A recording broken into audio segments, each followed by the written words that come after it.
Little while since I've done one of these on my channel. If you are new to this channel and you're watching this after the live stream, and stick around because tonight we're going to be talking about gold recovery using a miller table. Now we're going to jump straight into what that is all about. I have to just reiterate before we start any live stream, this is Australian internet. There could be major technical issues. It happens a lot. I do apologize if something like that happens, but there's not much I can do about it. So we'll do our best just to make sure that everything runs along nice and smoothly. All right, miller tables. I've been getting heaps of questions regarding my miller table. It is by far my favorite cleanup method to use when it comes to extracting the gold out of your super concentrates. So let's break that down just a little bit because there's a lot of terminology there and it's all very important. If you've gone to the creek and you have used any method of collecting gold, so whether that be a pan, a river sluice box, a high banker, a trommel, a dredge, you'll end up with all the heaviest minerals and pieces of gold that are in the creek. That includes things like ironstone. I get cassiterite, small gemstones such as garnets, magnetite, hematite, lots and lots of different minerals that collect with the gold, and they are often very difficult to separate from the gold. Now, if you are lucky, you will live in a part of the world where your black sands are magnetic. I am not one of those souls. I have non-magnetic black sands. I cannot use anything to reduce the overall concentrates. I have to do it all manually, taking advantage of gold's density. Now, there are several steps involved in this. So you've been to the creek, you've collected a whole bunch of concentrates in your high banker or whatever it may be. You pull them out, you put it in a bucket, and now you've got to figure out how to get the gold out of it. Well, a miller table is not something that can take you from that bucket of concentrates to clean gold. There is a step in the middle that you have to do first, and that is running some kind of cleanup device. That might mean that you have to utilize a cleanup sluice. Now, I personally love using cleanup sluices. There are several different devices that do this middle stage. What they do is they take the concentrates out of your high banker and reduce it to nothing but the heaviest pieces of black sand, the heaviest concentrates, and the gold. That's what we're going to be processing today, because you've taken maybe 5 liters worth of concentrates and you've turned them into super concentrates where most of your gold and only a little tiny portion of your black sands are. This is where the miller table comes in, because it's going to allow you to finally get rid of those tricky to move and difficult to get rid of pieces of heavy minerals. Let's flip the camera around and I'm going to show you guys exactly what a miller table is, how I've set mine up, and then we're going to get into using them, and we're actually going to run these super concentrates in my camp bowl. It's full of water and I'm probably not going to be able to tip it forward enough. Oh, there we go, we've got some black sand in there. That black sand is my super concentrates from the River of Gold. Now, when I say the River of Gold, this is let's be honest, it is the richest spot that I know of, where between Gadsy, myself, and another mate of ours, we've pulled 8 grams of gold just panning in 3 days. So that's what we're cleaning up tonight. Let's show you this miller table. Find the camera flip around button. Boo! This is a miller table. Mine is made by ROE. You can make your own, or there are multiple other brands out there. The only modification I've made to this miller table is I have drilled a hole up here, and underneath that there is a cap glued to the underside where a little collection jar sits. Now that collection jar is where I'm able to sweep my gold into. The ROE table didn't come with one of them. I think that's a design oversight on ROE's behalf, but they are very easy just to add in yourself. If you are building one of these tables, I strongly suggest you add one of these holes. But before we even get to that, how do we collect the gold? This bed here, you can see all the scratches from the tiny little pieces of black sand that have been coming down. This bed here is basically smooth rubber. And it's got like a very, very fine, I'd say something like 1,000 grit sandpaper feel to it. And what that does is it allows a very thin film of water, I'll try and get this camera low enough for you, a very thin film of water to come out of this gap. Now you can see some miner's moss up in there. to help regulate the flow so we get a nice even bead over the bed. That bead comes all the way down and we set the angle just like a sluice box. That takes advantage of gold's weight. So the gold is going to sit on that bed and everything else should get pushed off by the water. There's nothing holding it there other than the density of the gold itself. Therefore, we adjust the pitch and we adjust the water pressure to figure out what kind of water velocity we have to get to move the black sand down the bed whilst the gold remains there. Now, I have added to this a small 1/2-inch plank of wood underneath the one end of my tub of water. And the reason I've done that is to give myself more adjustability. I know I'm never going to be running that miller table dead nuts level. It's always going to have some kind of angle. By adding this to it, I get more adjustability out of that slot. So that's just a little trick that I've been using. All right, now there is one important thing we have to talk about before we can turn this on and run these concentrates. Live streams, so you don't get those fancy cuts. You got to actually manually adjust the tripod. I can't read chat while I'm doing this either, guys, so I do apologize. I will open this up for a Q&A at the end, but we'll get through all this first. The thing I was going to talk about that is super important when it comes to your concentrates is the shape of your gold. I cannot reiterate this enough. I can't use this for all cleanups. I can't use this for all cleanups because the gold ore has shape. After it goes through the crusher, it gets hammered to hell. If it goes through the ball mill, it gets rolled into little round balls of gold. When ore crushers release gold, the gold has shape, and because there's nothing on that bed to stop the gold rolling down, the water tends to take it and run it straight out the end of the sluice. I'm calling this a sluice because that's basically the function that it works. The problem is even the smallest particles of gold have shape. It's so annoying. So a miller table is primarily designed for gold that is flat. River gold, flakes of gold, even small little flakes of gold. As soon as the gold has any kind of shape, especially if it's small, it will tend to float. That's not a negative on the miller table side, because if you have gold that has shape, more than likely it's actually going to be quite easy to pan because it's going to be dense. It's not going to be a flat micro thin piece of gold. It's going to have some weight about it. So that's just something to bear in mind. Right, we'll turn the camera around, we'll turn it on, and we'll start processing this, and I'll show you some of the tips and tricks I've learned. And of course, for those of you who've been watching my channel recently, we have the tiny shovel. Spin you guys around. Now I'm gonna try and figure out the best angle because I only have a really small tripod, so it has to be set up at the end here. Okay. Here we go. Power. Right. When your water comes out at the start, it's going to run in these beads. I find using a card like this one just to spread the water out over the bed is good. This is level. You got to make sure that you're, because this is such a thin little tiny bead of water coming out up here, you've got to make sure this unit is completely dead nuts level. Now, the other thing you want to do is classify your material. This material here has been classified to under 30 mesh. I could go smaller, but I don't think I really need to. If we need to, I can stop and I can do that.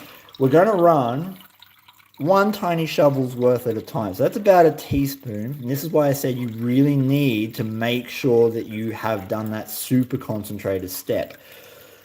Because this is not a fast machine. This is all about pure cleanup. All right, now we're going to introduce some tools. We have brushes. I've got a small brush and a wide brush. The wide brush is to move lots of concentrates across towards my collection port. And this is to create a high pressure wave to dislodge the black sand. So as you can see, we've already got black sand running down that run. Now I'll bring you guys over a little bit. This is just a little bit tricky because I've got to manage a whole lot of stuff at once. Here's the gold. So that's the flakes already. Now, here's a trick. You might have already seen this video. If you haven't seen this video, I'm going to show you the trick live and then you can watch it. Maybe one of my mods could possibly put the link to this video up for this trick.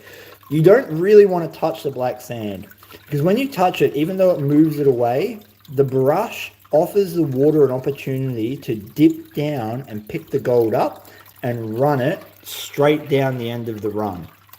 And that's because of water surface tension. When I put the brush in, we're allowing water to access the bed of the miller table. And because gold is hydrophobic, it wants to be picked up and taken out on the surface tension. And we don't want that. So instead, what you want to do is come over to where your black sand is and use a pressure wave. See if I can switch angles here. We want to use a pressure wave to move that sand. If I put the brush on the downstream side, can you see those waves forming in front of it? That is a pressure difference. As I move it towards the black sand, without touching it, it's shifting. See how the black sand's moving without me being near it? That stops that surface tension going down, picking up your gold and making it run away. Easy as. So that's what we use this brush for. The other brush is, most of this is already clean over here. So we're just going to push it across.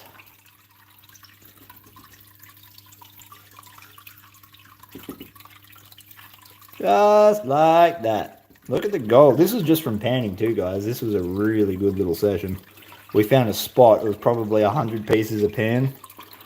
Not too shabby. I should say Gadsy found a spot. I just capitalized on his awesome prospecting. There we go. So we're getting there.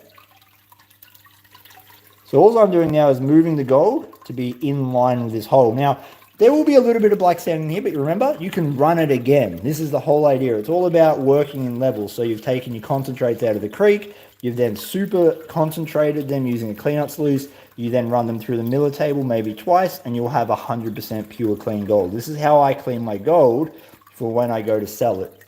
And as we can see, we're starting to get it. We've got a couple of big bits of black sand here, but I'm not going to worry about them too much. We are going to grab our small brush. This is the best part, guys. This is the best part. I'm trying to get the shadow off it. Ooh! Ha ha ha! Yeah, boy! Nice! Now, there is every opportunity that gold is going to end up down the bottom here, because as you can see just here, there are little shapely pieces. See how they roll? That's what I was talking about. Those pieces have shape. That's fine.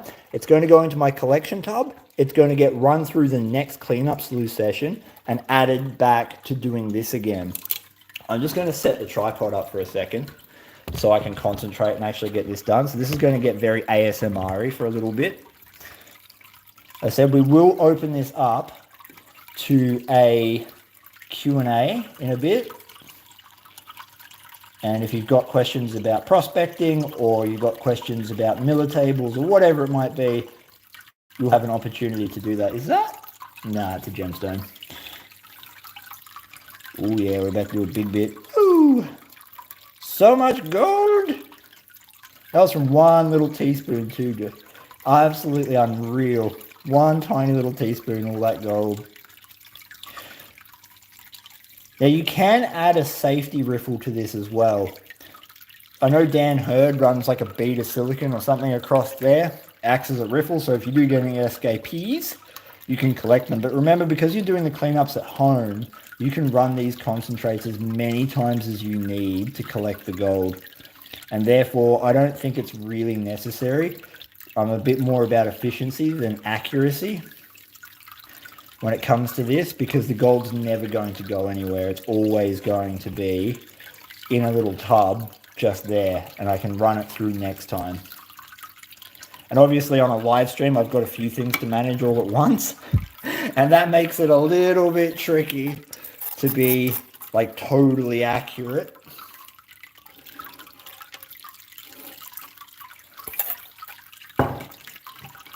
Oh yeah.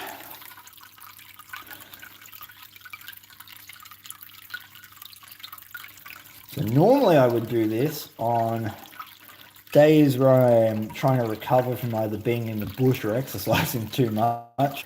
I can sit here and just watch gold develop. Oh yeah, there's a little bit of lead in that. If I get that to move, thank you. Go away. This is turning out to actually be a pretty easy recovery, to be honest. Like there is a fair amount of round gold. I'm getting a lot of very, very fine microflakes wanting to travel down the end here.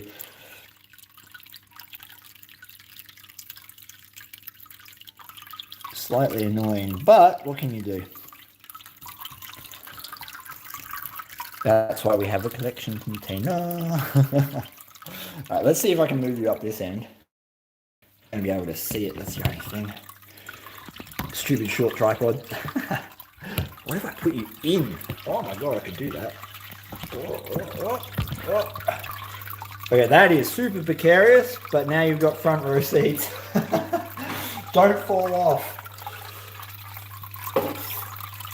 And again, I can't see chat, guys. I do apologize. I will make time to read comments after we get a few more spoonfuls done. I just want to show you guys the whole process that I use. The same bow wave technique, by the way, can be used with a big brush. The thing is, with the big brush, there's just a little bit less, I guess, pressure with it because it's distributed over a wider area. So you have less pressure to make things move, and it's not as accurate as this small brush.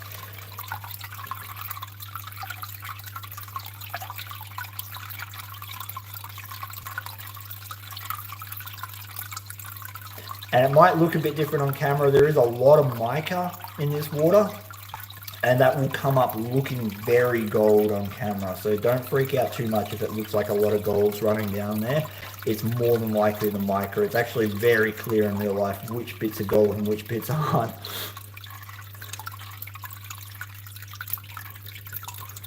And there's another technique. You can just tap near it and it will tend to move on that really ingrained white sand that comes out in a lot of the creeks in this area. Once again, I'm not trying to get this perfect. Oh, best bit. Ready, guys? Ready? Good as. That's so nice.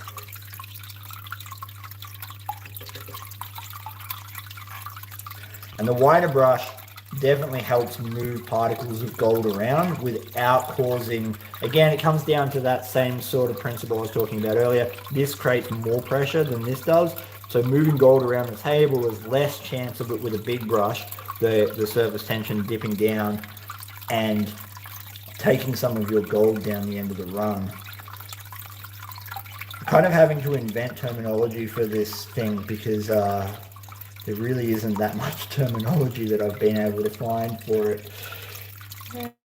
We've got a little bit of lost, few particles of very, very fine gold here and there. But for the most part, I'd say we're running 95% at the moment.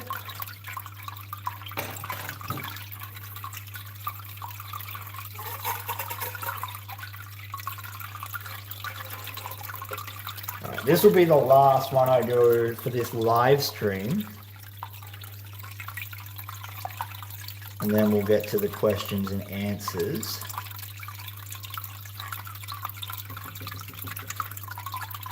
See, look how easy that is. Just a teaspoon of black sand and pretty much all disappears almost instantly. It's very little work, but you couldn't do a bucket like this. A bucket would take you probably days. You have to get it to that super concentrated state. Nice. Nice, nice, nice.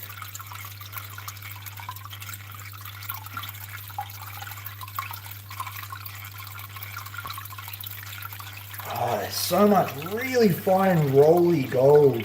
It's a good indication that bigger bits have been pounded to get that really rolly gold. It's been on that creek for a long time. Alright, cool. Well, that's pretty much that.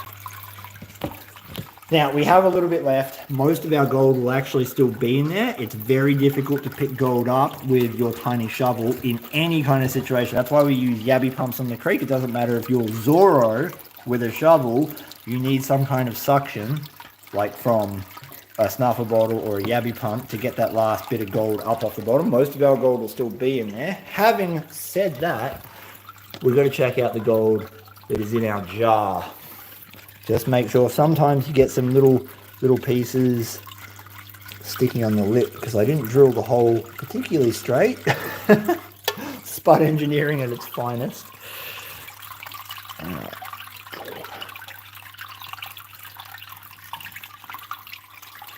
Here we go. That is the gold we just recovered doing that. Not bad. Not bad at all. I'm pretty happy with that. And as I said, that's probably honestly only a third of the gold. The rest of it will definitely be in there. So we'll get rid of the electricity to this. Pew. And then we can flip the old camera around. Oh, awesome. Now, we're going to open up for a question and answer. This is your opportunity to have any of your prospecting or Vo-Gus prospecting thoughts answered. I get so many comments, so many messages every single day. It is impossible to keep up with all of it. And I want to give you guys the opportunity to ask your question now so I can address them one-on-one and in a lot of detail, and hopefully it'll go a long way to answering other people's questions that they may have. So we'll go into it. Oh, Ben, hang on. Here we go. Ben, what did you crush your ore with before owning a dolly pot? I didn't. I had a hunch many years ago about certain ore bodies that I thought may have potential, and there was just absolutely no way I could crush it without a dolly pot. That's the minimum thing you're going to need. If you're in a pinch, you can get a star picket driver from Bunnings and use just a rod of steel. So usually you can pick up an offcut of 1 inch wide bar stock from a steel place for very cheap. Or you can even use an axle stub for a car if you've got access to a wreckers, and a very small dolly pot that they're about that round, so they're not huge, but they're enough to sample. Is if you get a star picket driver from Bunnings, and they cost about $14. That would be my that's what I did originally use for a little while. It's just quite small. All right. How is my health now? Pretty good. COVID, got rid of COVID, which is sick. Ross River is not too bad. The cold, it's definitely stuffed up both my hands and my feet. I really feel the cold now, but for the most part, that's pretty good. So I'm going all right. Finally, for 12 months of hell, but we're getting there. Jake, I have no idea around Sydney. I've heard of multiple places. Near Sydney. I don't know where they are. I can't remember the names. Google is your friend at this point, and probably joining a local prospecting club will also help. So we've got the PMAV in Victoria. I'm assuming there's a version of that up in New South Wales, and they should be able to point you into where you can start off and club days and stuff like that. And my stupid reading face comes on when I'm reading the comments, so don't mind me.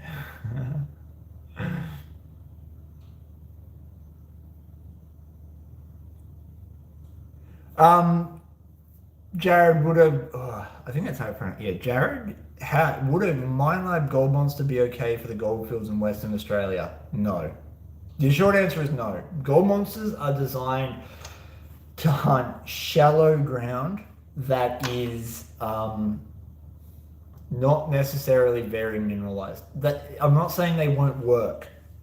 There's no doubt in my mind that a gold monster would work in the right spots on the WA goldfields, but I would be investing for success in WA from the beginning.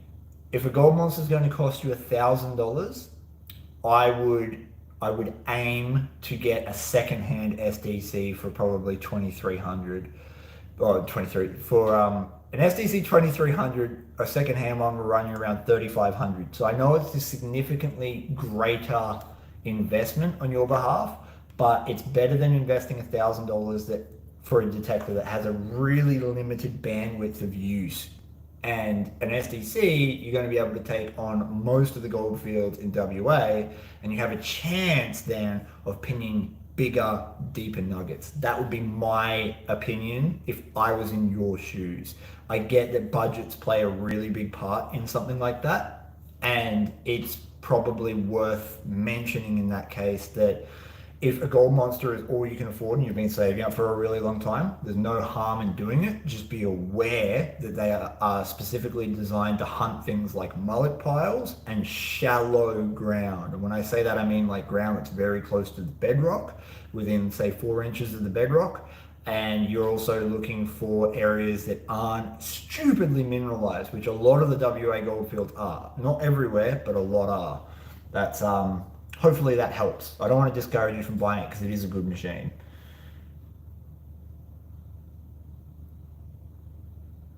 Is fine flower gold the new gold rush? Really? Yes. Yes, it is. Let's debate that. That's going to be a fun one. I like that question. So Chris Meek, is fine flower gold the new gold rush? Really? Yes, it is. And here is why. You may have seen my video where I said virgin ground isn't what you think. Let me expand on that video. Humans come to a new goldfield for the very first time in the 1800s. No one has ever mined it, ever. Certain goldfields were incredibly rich. And what we mean by that is that there were multiple lode deposits up in the mountains that were washed into alluvial streams. When that happened, there were massive concentrations of gold because no one had touched them. But that wasn't everywhere. In the reports in my area, there are certain creeks that they said they were getting, you'll love this, 10 ounces per cubic foot. But only in a couple 100-meter stretch of this one river. And the rest of it, whilst it was mineable, they had to move much greater quantities to process and get a profitable amount of gold from it. There was incredibly rich sections on these goldfields, and what they were able to recover was the stuff that their technology allowed them to recover. So yeah, sure, they cleaned up a lot of fine gold, but they also blew out a lot of fine gold. There's many videos on my channel where I'm working the end of their sluice runs, I'm working next to their tailings dams, and I'm pulling out massive amounts. When I say massive amounts, like we're talking, I'm using a pan, so it's relative. I'm pulling out massive amounts of flower gold. I'm pulling out 1 or 2 grams of flower gold minus 100 mesh gold that they couldn't catch, and that's just using a pan. The next gold rush is in fine gold simply because of the quantity that's out there and the technology we now have available. Sure, there are heaps of gold fields with nuggets. There are heaps of gold fields with coarse, chunky gold on them. No doubt at all. But those are pockets of the overall picture. You can find flower gold on every single gold field in the world. I went to Canada and hung out on Paulie's claim. He's pulling out massive nuggets. What did I manage to find? Heaps of flower gold. It's I relate it to a bakery quote. I just say that there are far more crumbs than loaves. There's way more of the flower gold out there, and it's possible now to turn a profit with the technology we have. And even upscaling some of the technology they use, like cyanide leaches, with modern takes, with modern equipment, pumps and so on and so forth, makes goldfields that even they couldn't make profitable using the same technology or the same method. Hopefully that makes sense. So yes, next gold rush is definitely in fine flower gold.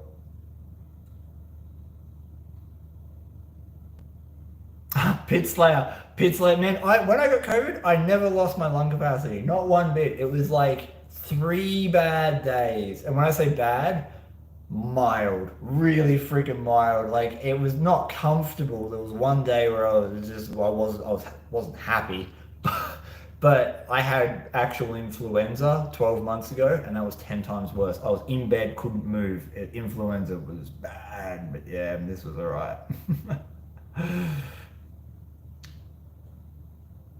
But never lost my breath. Real happy about that one. Benny is in the shed. Isn't the key to hammer drill be classed as a hand tool? No, because it's got an engine. I just put up, actually, I'm going to address that a bit more. Do you have any plans on doing a meet and greet one day? Man, Jake, I've done heaps of meet and greets, and yes, we're going to be doing more of them in the future. I just put up a video on my Patreon YouTube account. Now, before anyone goes away from that, the Patreon YouTube account is free for everyone to view. It's just where I upload my videos early for patrons to be able to watch. And then I publicly release them once they air on this main channel. I'm also going to be using it for a few different purposes in the near future. So these videos are free to watch on the Patreon page. Jump over there and have a look at my latest one. I talk about this exact thing, the legalities in Victoria of what I am and am not allowed to do. The law says you are not allowed to excavate dirt using machinery. So a high banker doesn't excavate dirt, it processes it. And it literally, there's a 380 page document that lays all this stuff out, and I read it and it was brutal and it sucked. So when I say it is legal for me to use a rock crusher, because I'm not digging the wall out with the rock crusher, I'm only processing the ore. I'm allowed to use a high banker because I'm not digging the soil out with the high banker. I'm not allowed to use a dredge because I'm digging the soil out with a motor. Hopefully you can see where I'm going with this. It's the same reason I don't use the air pump on the dry washer with its vacuum function, because that would be excavating with mechanics. You can use a hammer drill to break your ore up, but you have to get it out of the face with a hammer and chisel. That's how it works. So the second it's out of the wall, you can do whatever you want with it. You can put it in whatever you want and do whatever you want with it, but you're not allowed to dig it out of the wall with one. That's how it works. Can you use, okay, so now, Kelly West, can you use gravity-fed pipes to dredge instead where you are? This is, welcome to the gray area. We've been having this debate for a long time between all of us. Technically, there is no mechanical anything with just a pipe. Like, there's nothing. So if you set up a gravity dredge, which is pretty straightforward, if you set up a gravity dredge, there is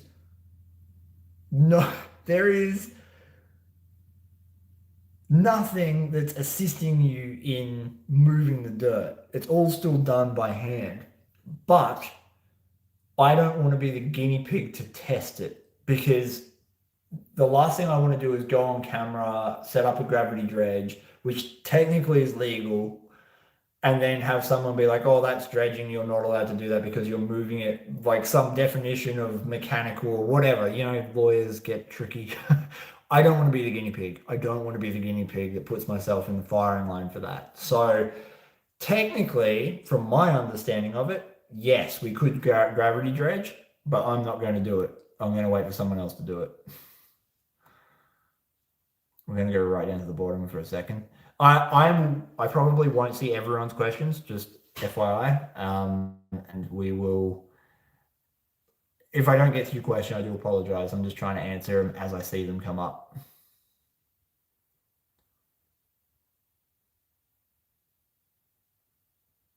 Yeah, so New South Wales pit slayers, right? New South Wales, you can't even use mechanical means to process. Technically, though, they stuffed up the law, pit slayer, but they have identified the machines. But what they're saying is you're not allowed to use anything mechanical to process, but the banker uses gravity. So technically, they got that wrong, but the way they worded it, because they actually included the word high banker, they got their terminology wrong, but it doesn't help you.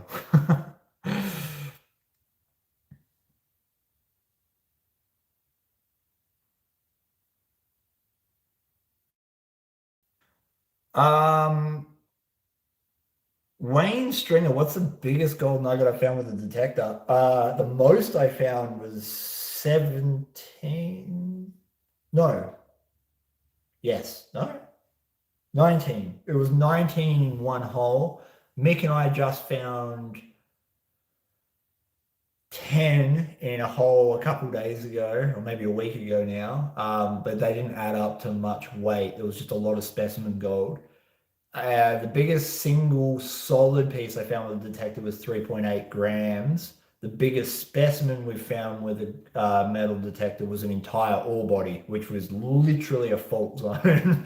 And that's going 5.5 ounces per ton. So it depends. That question's tricky because it depends on exactly what kind of gold you're talking about. Tyler Williams, what is the difference when looking for flower gold versus larger gold? That comes down to velocity. That's a really interesting question. We all know that there are certain places that gold likes to collect. Inside bends, behind obstructions, in crevices, on flat areas, any place where there is a lot of friction on the bedrock. These are places you can check for gold. But there is separation in the gold. And that comes down to how dense the piece of gold moving down the river is. If you have a 5-gram nugget moving down the creek, it's going to take a lot more energy from the river to move that nugget around a corner. They tend to stick in the higher velocity water. So it takes less velocity drop off in the water for that piece of gold to fall out.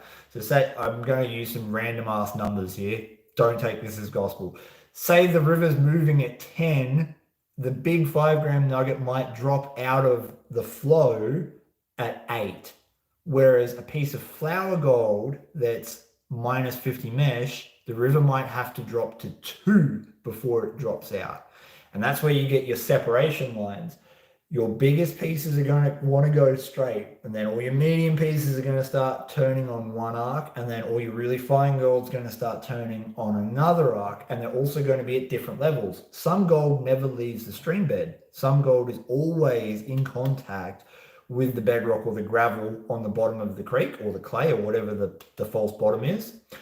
And some gold, like flower gold, is suspended as particles in the actual flow itself, along with all the other dirt. Because remember, we're talking about gold moving during flooding events is primarily when you get a lot of gold, and that's when it concentrates.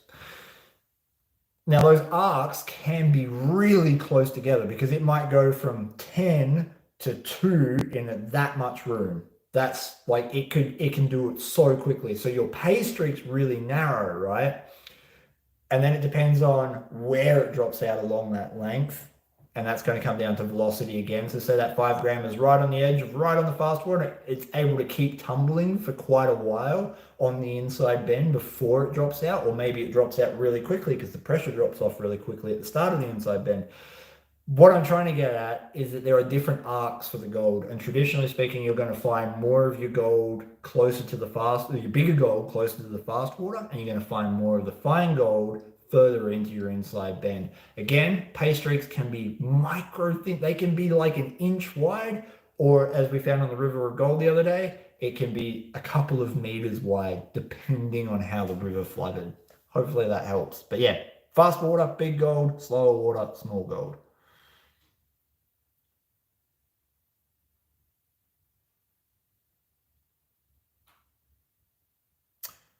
That's a good question. Barbara JR. Hey, big fan from the US. Glad to hear you're feeling better. What are your thoughts on Pay Dirt Online? Now, I don't know if you're talking about as Pay Dirt Online as a company.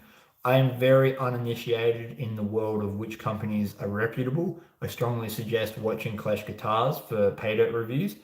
He makes very good, honest review videos, and I think he's a valuable resource for this community when it comes to Pay Dirt. Pay dirt fits into 2 categories for me. It's either people that can't make it to the creek for whatever reason, or people who want a learning experience. Now, a learning experience can be a beginner who's like, hey, I just got a gold pen. I have no idea how to use it. I'm going to buy some pay dirt and I'm going to teach myself watching tutorials or whatever how to find some real gold. So I know there's real gold in this and I know what it looks like now. So when I go out to the creek, I can do that. Or perhaps if you're like me, you've never been to the United States of America and you'd love to pan some gold from New York. Some people who watch my regular live streams know where that's going. But I'd love to pan some gold from New York and I'm not going to get the chance to do it. So I'm going to order some pay dirt that comes from New York, and then I get a chance to participate in panning soil and gold that has come from New York State. The other side of it is the people who really can't get to the creek. Maybe they live a prohibitive distance from where the gold fields are, and it might take them 6 hours one way, and it's a lot of cost and a lot of time off and so on and so forth just to get there to maybe find some gold. And this way they can buy it in and have that experience at home. Or they may be injured, ill, incapable of actually getting out into the wilderness to do it, and that's another opportunity for them to participate in the hobby. I think overall it's a really good idea. You're never going to, just like prospecting, I'm not out here getting oodles of freaking cash from gold. It's hard work when you're just a hobby miner, when you've got limited equipment and limited gold fields that you can go on, and you don't have the money to invest into leases and proper mining setup. That's not what it's about. So you're never going to make your money back in pay dirt, just like you're never going to make your money back, very rarely, out in the bush doing it. And I think it's a good opportunity for people to participate in the hobby for relatively cheap. If it costs you $100 to buy a bag of say it costs you $150 with shipping, that's still cheaper than traveling 6 hours one way to get to a gold field.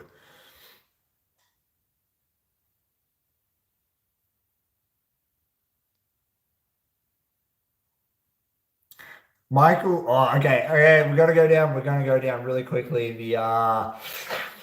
If you're from New York, and I'm still waiting for this one, someone's going to send me some. If you're from New York and you're a prospector and you've dug gold out of New York, you don't need, I completely understand that it is illegal for you to keep the gold that you prospect out of New York rivers and streams, that you can dig it up, but you've got to catch and release. I completely get that. And for that reason, as an Australian living in a prison colony, I am desperate for like a single flake of New York gold. If someone anonymously wants to send me like one single flake of New York gold that I know was dug out of New York Creek, it would make me the proudest gold owner ever, because I would cherish that little bit of criminality.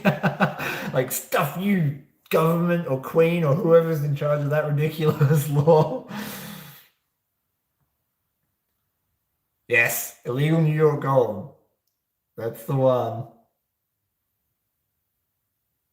I've never been prospecting in Creswick, buddy. I've done a few trips to Bendigo. I feel, wow. 3 trips to Bendigo. 3. That's a lot, because it's over 300 kilometers away one way. So we're 1,800 kilometers of driving deep, plus expenses for fuel and for hotels and food and all that sort of stuff. But Pay Dirt Victoria took me out with the GPX, and I finally got my first ever piece of Bendigo gold. It's tiny, but it freaking counts, man. I've got a video coming out on that. It's not much, but goddamn, I cherish this bit. 1,800 kilometers worth of driving for 0.1. Daniel Hyde, do I find gemstones worth cutting? Sometimes, yeah. I'm not a huge gem guy. I don't know enough about that world. I am in the process of setting up. Thank you to Debbie for helping me with this, but we're setting up a shop where I'm going to be selling some of those sort of things that we do find in the creek. So some of the sapphires and some of the garnets and so on and so forth, and my favorite semi-precious stone, jasper. So I've got I got black jasper, I got caramel jasper, I got baby poo jasper. I got all the jasper. It's my favorite one, and I know that a lot of lapidary people like this stuff, and I've got like a whole plate of it. So I don't have the skills, tools, or talent to be able to do the cuts and things for stones like this, or for the more precious gemstones, but it's something I'd like to get involved with. Rookie Rock Hounding, I've been obsessed with his videos over the last little while. If that dude's watching or he sees this in the future, man, contact me. We've got a lot of stuff to discuss, because it's something I want to get set up for and get into. I think it'd be really cool.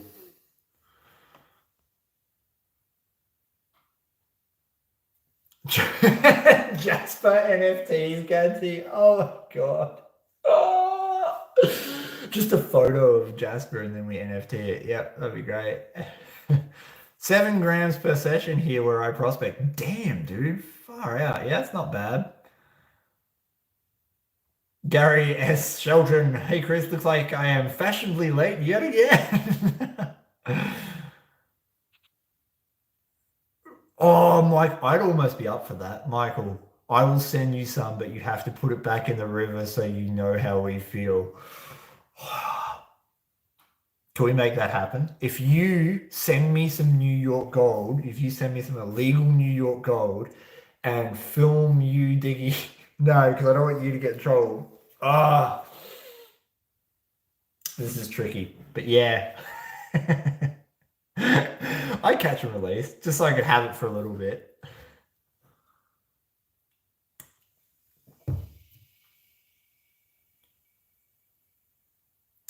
Barber JR. Okay, yeah. That's it. Understanding you don't prospect in the US, what resources do you recommend for beginners to use to find unclaimed land to prospect on? So your government is going to have some kind of governing body around it. I believe in the US, the GPAA covers the entirety of the United States. The first thing you want to be doing is contacting an organization like that, like saying, hey, I'm brand new to this. I don't know what I'm doing. I don't want to get in trouble. You sign up. It's probably going to cost of like $1 or something similar to that. And that's probably going to give you access to a whole bunch of resources. That's where you start. If you don't know where to go, and I can't give you direct advice because I don't live in the country and I don't prospect there, sign up to your governing body and give it a shot. Even if it's just for 1 year, it will get your foot in the door in terms of learning the ropes of the legalities, and you won't get yourself into any trouble that way.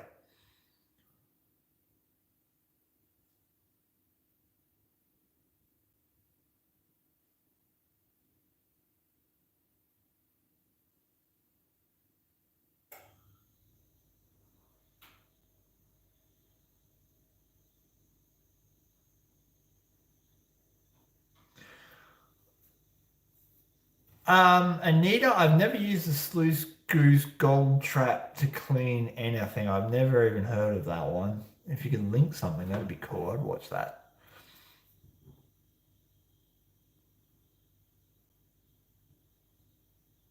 Oh, yeah. All right, Jared, that's a good one. STC 2300 or GPX 5000 for the WA Goldfields as a starter detector. We kind of addressed this at the start where I was talking about how the Gold Monster probably wouldn't give you the best opportunity in WA. You want to save up for something like a 2300. Couple of questions you got to answer yourself. Do you have the budget for a new one or are you buying secondhand? Because if you have the budget for a new one, I would potentially say go secondhand and buy some accessories. Just because a lot of people get into the hobby, realize it's a lot harder than they first think, and then they sell their gear without giving it many hours, and you can pick up some bargains, right? If it was me having now seen, I've seen the 45 and the STC, 45, 45. I think there's more tunability, there's more capability in the 45, easier coil swap options from like Coil Tech.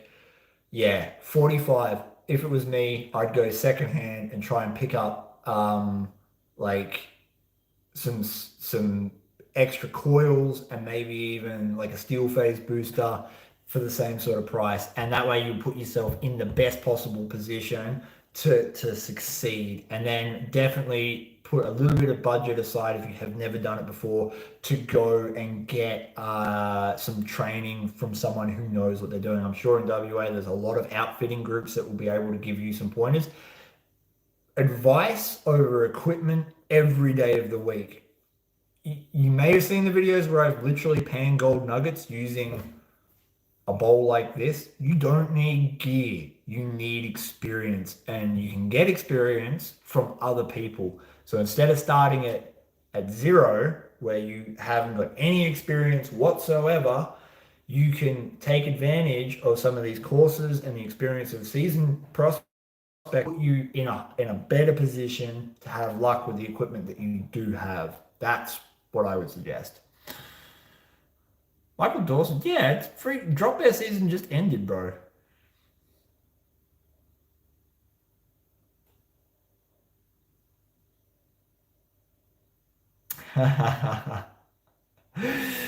Gene, nah, these racks are good, bro.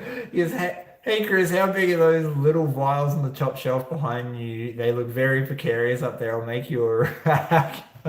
They're not that precarious, bro. Um, this is one of the bigger vials. So they're not that big, and they're plastic. I don't buy glass vials, they're plastic. I learned the hard way not to buy glass vials because once you have the bottom drop out of one and the gold goes all over your car, but it's not bloody good. All right, we're going to take probably one or two more questions, guys, and yeah, then we'll leave it there.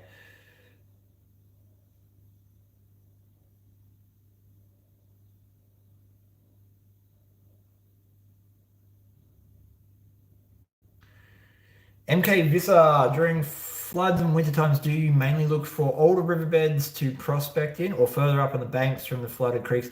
Yeah, okay. Floods are tricky because obviously they limit you from the current stream. The best thing about floods is that they do a couple of things. They erode banks and then concentrate poor gold that may be in those banks into rich pay streaks. It's worth noting where those banks are during flood.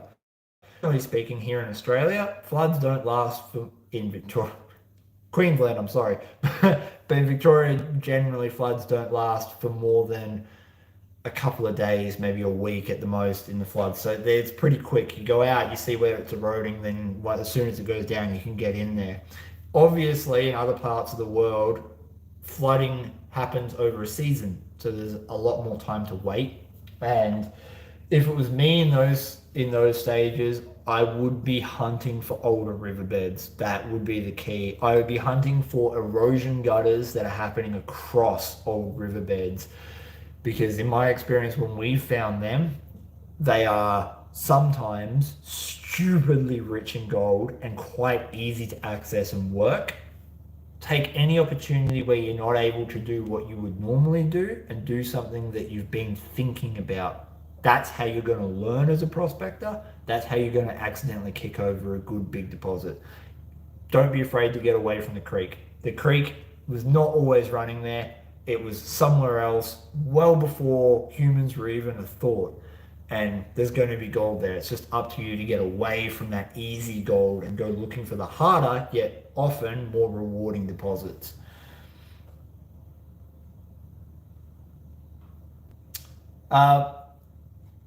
Murray, I use miner's moss in my hopper all the time. That's definitely something that you can do.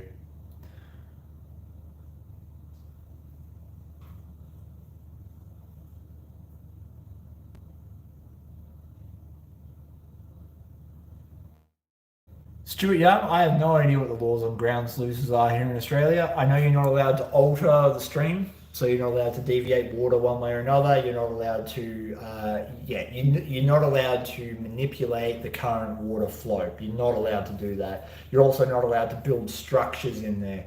But having said all of that, there is nothing in the law that says you can't set up a river sluice, which means that if you created intentional high friction points by, say, dropping dead logs or something into the creek, so the creek still flowed over its normal area, but you've created an area for gold to drop out, you could do something like that because you're not altering the stream beds, you're not building a permanent structure.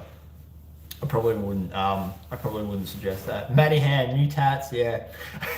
I've had 18 hours of tattoos booked in over the last 2 months. I've got another 8 hours to go. So we're finally getting all my forearms finished, all my arms and chest and everything else. Thank God. Finally. All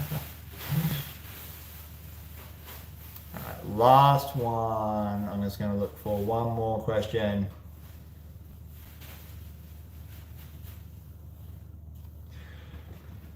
That's a good one. Chris, you moved away from the AstroTurf to catch ultrafine gold. Do you recommend it, pros or cons? AstroTurf all day, every day in a high banker. Don't question it, just do it. That's that's your answer, because holy crap is it good. It's the best version of miner's moss. Is the only way I can really describe that I have ever used. Miner's moss has a couple of problems. So the stuff that I showed right at the start of the video that's in the top of the miller table here is miner's moss. Now, it's just carpet that has lots of noodles of plastic all running and interlinked. If you're uninitiated, it looks like 2-minute noodles when you pull it out of the packet. So what's that? The idea behind that is to give gold a nice cavity to fall into and be safe from all the turbulence that's happening over the top of your sluice. The problem with that is that it doesn't allow for exchange, and exchange is incredibly important. If your sluice box is set up correctly, you're going to create eddies. Eddies are back currents. Water comes over a riffle, it drops down, it circles back because of friction, it comes up, and then it goes down your sluice. There's no vortex pulling things back, but because of that, because the water drops down, it's got to come back up. So it's not a suction thing, it's a lift thing. That action where it circles, it dips down, just like I explained on the miller table earlier with the brush. The water pressure dips down, it lifts things up like sand, black sand, gold, and then if it is sufficiently violent enough, it'll lift that particle up where it hits the flow of the main sluice box, and that particle will continue down, and it will probably do that in every riffle on the way down. It is an incredibly fast process. Miner's moss doesn't allow for that to happen because it's so interwound and so dense and deep that the water can't drop in on it. And because there's no exchange, it will fill up all of the miner's moss, and you'll only get exchange in the top couple of millimeters of miner's moss. When that happens, you are essentially creating a very thick, dense friction bed that nothing can penetrate into. Therefore, your gold has to sit on top of that bed and hopefully take shelter behind the riffle that's creating that drop. And again, there's no suction there, it's dead water. So it's not getting sucked back in under the riffle, it's literally just dead water. If it falls in there, great. If it doesn't, it's going to have to contend with that water continuously dropping in and trying to lift it up. If your sluice box is set up correctly, it's not going to make that much difference. You're probably not going to notice any loss from it. But what I have noticed changing to AstroTurf, because the blades of grass stick up like a fan, the bits of gold, when they hit in behind the riffles, they seem to work all the way down to the bottom, and then the exchange works properly. There's a layer of black sand or ironstone that sits on top of them, and that protects the gold from the water dropping in on top. So the water comes down, it scoops up black sand, and it can't reach the gold. And then because more material is going over the top of it, more black sand's being deposited on top of the gold. My fine gold count has gone up astronomically using that AstroTurf. It is so bloody good. And I think it's just because of that exchange principle.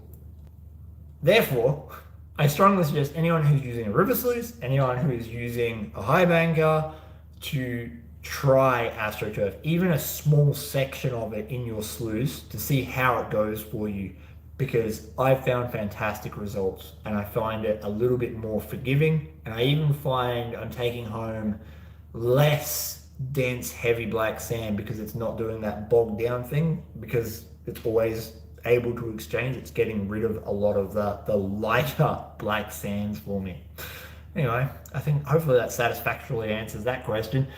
Thank you so much for tuning in, guys. I hope you've enjoyed this live stream. I hope you learned something about miller tables, and if any of the answers I've given to questions tonight have helped you out in any way, that is exactly what these are about. Now, again, I try to get back to comments and messages, but there's a lot that happens on my channel, and I just am not physically able to get back to everyone. Now, I'm going to make one really quick announcement. Over the course of June and maybe some of July, just depending on how this pans out, there are going to be no videos going up on Facebook.